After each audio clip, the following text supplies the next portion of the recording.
Notre voyage se poursuit dans le sud de l'Ardèche.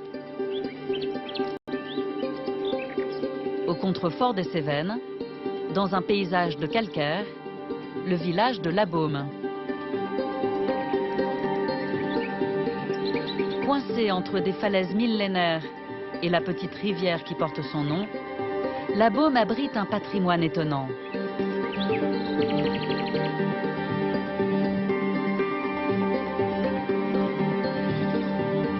Des jardins suspendus, aménagés verticalement dans une falaise de plus de 200 mètres de haut. Aujourd'hui, ces aménagements uniques en France sont sur le point d'être restaurés grâce au travail des membres d'une association. Bon, bonjour à toutes et à tous. Donc on va s'organiser de la façon suivante. Cédric et Pierre, vous prendrez la débroussailleuse, vous ferez les deux petits jardins qui sont en dessous, là où il y a les plantations de figuiers. Pour Jean-Claude Fialon, ces jardins sont une véritable passion.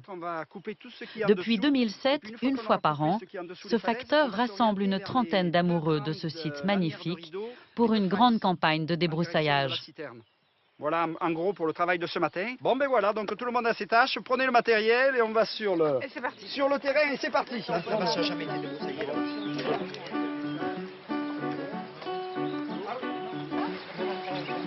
L'objectif de ces 2 jours de travail, nettoyer toutes les parcelles.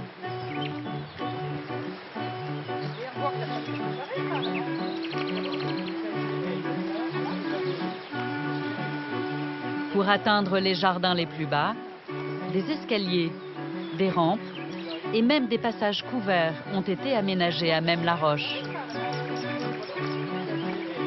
Faites attention parce que c'est glissant, après ça ira mieux, ça se stabilisera. Tous les jardins de La Baume ont été créés dans les creux naturels des reliefs de la falaise.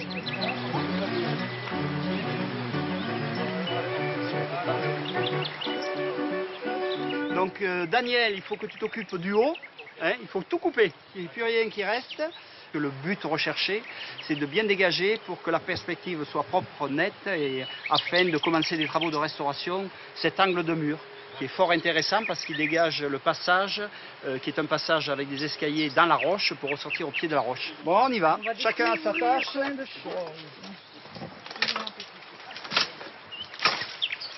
Ça, c'est des élantes, c'est un fléau, ça pousse sans arrêt, plus on en coupe, plus il en sort.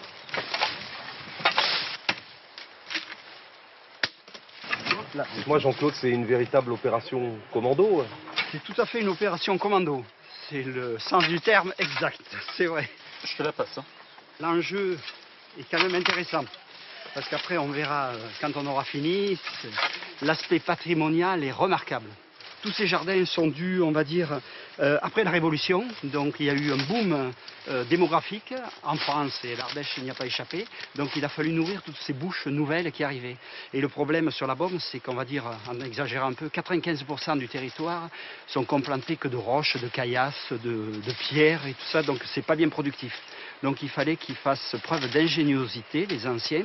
C'est ce qu'ils ont fait. Donc ils ont conquis du territoire sur la roche, sur les falaises.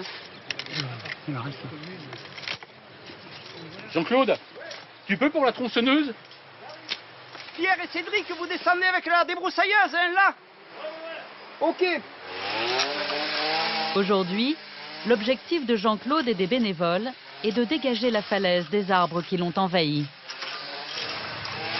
Pour cela, il a fait appel à Mathieu Morveran, un jeune professeur d'escalade.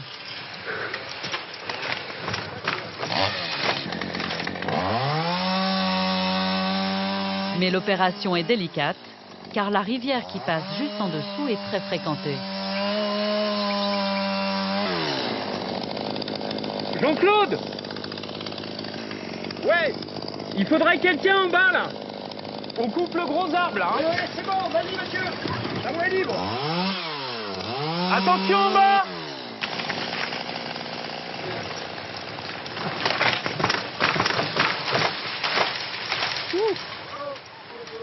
C'est bon, en bas? faut s'imaginer ces jardins suspendus complètement dégagés de toute végétation, cultivés, puisque c'était des surfaces de culture. On y accédait par des types escaliers sous roches ou en vire. Et donc ces arbres envahissent l'espace, un petit peu décellés parfois certaines pierres. Et donc le but de l'opération étant de remettre les jardins suspendus dans leur état original, eh bien on doit enlever absolument toute cette végétation qui envahit l'espace. Donc on est obligé de procéder au nettoyage intégral des terrasses. Pour les bénévoles, s'engager ici est un privilège. Ce qui me plaît dans ce genre d'activité, c'est surtout, je veux dire, de retrouver ce que faisaient les anciens, parce que chaque débroussaillage amène une découverte. Que ce soit sur les jardins suspendus, sur la falaise, ou sur d'autres secteurs de la Beaume. Je veux dire, le fait de dégager, puisque si on repart 50 ans ou 60 ans en arrière, il faut quand même savoir qu'il n'y avait aucune végétation sur les sites. Il y avait les chèvres qui broutaient, les paysans, les anciens, cultivaient, parce qu'il fallait manger, c'était quand même pas des riches cultures. Et le fait de retrouver, je veux dire, cet habitat, moi, ça me passionne, c'est ma passion, et je ne peux la retrouver que dans des régions comme ça. Le lendemain, Jean-Claude Fialon vient inspecter les terrasses. L'occasion pour lui de redécouvrir toute la richesse et les particularités du site. Alors là, ça a changé, oui.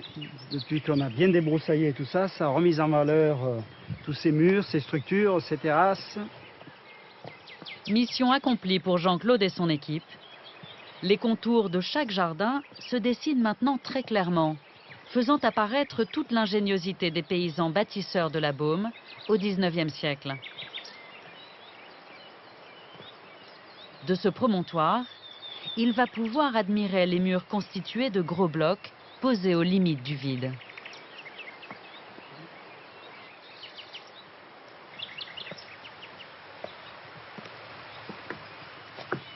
Alors là, on est en présence de ce mur qui est remarquable.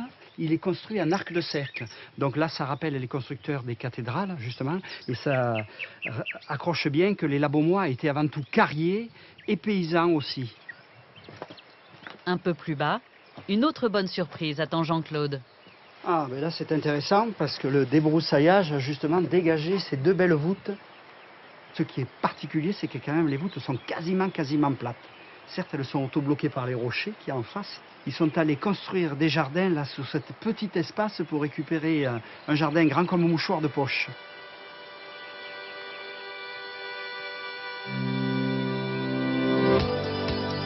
Quand les jardins seront entièrement restaurés, l'association espère les ouvrir au public.